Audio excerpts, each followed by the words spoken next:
Indonesia dan Amerika Serikat.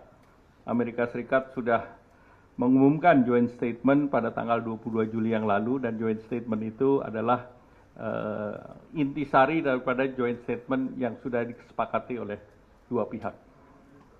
Secara umum, joint statement menggambarkan kesepakatan yang telah dibahas, dan Amerika Serikat menunjukkan poin-poin penting dan komitmen politik baik Indonesia maupun Amerika yang akan menjadi dasar perjanjian perdagangan nanti.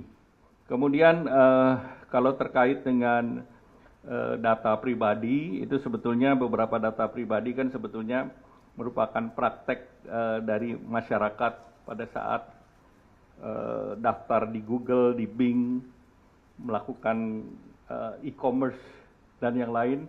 Pada saat membuat email, akun, itu kan data upload sendiri.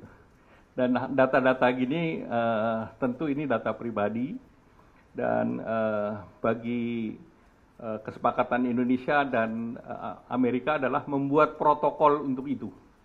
Jadi finalisasinya bagaimana ada pijakan hukum yang sah, aman, dan terukur untuk tata kelola lalu lintas data pribadi antar negara atau cross border daripada data pribadi tersebut.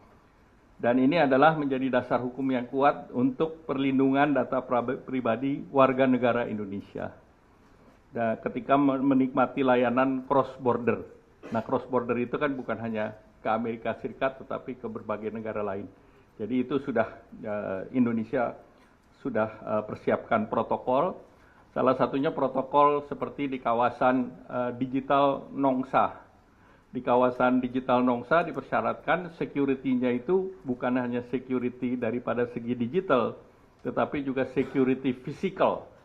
Jangan sampai ada yang orang masuk misalnya ke data center tanpa izin, kemudian mengambil server atau mengambil data.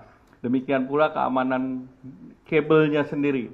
Kabelnya berada dalam standar tertentu, sehingga orang nggak bisa tapping terhadap kabel tersebut. Jadi ini beberapa security yang dilakukan di sektor digital, dan tentu selama ini kalau bertransaksi menggunakan digital seperti Mastercard, Visa Card, itu data pun antar satu negara dan negara lain dipertukarkan, yang terkait juga dengan KYC, Know Your Customer. Jangan sampai yang blacklist nggak bisa ataupun ada fraud. Nah, itu ada mekanismenya sendiri, bahkan dalam payment system kan tidak bisa dipakai begitu saja. Ada security lain seperti OTP dan yang lain. Sehingga data security itu menjadi penting, dan inilah yang diperlukan protokol yang kuat untuk melindungi data dalam transaksi, baik itu digunakan melalui cloud computing maupun kedepannya akan semakin banyak lagi penggunaan AI, karena AI adalah data mining atau scrolling dari seluruh data-data yang ada di digital. Nah, kemudian data tersebut tentu terus diawasi oleh otoritas Indonesia yang juga berdasarkan kehati-hatian dan berdasarkan hukum nasional tentang perlindungan data pribadi. Nah, pemerintah memastikan bahwa data ini dilakukan dalam kerangka yang secure, reliable, dan data governance.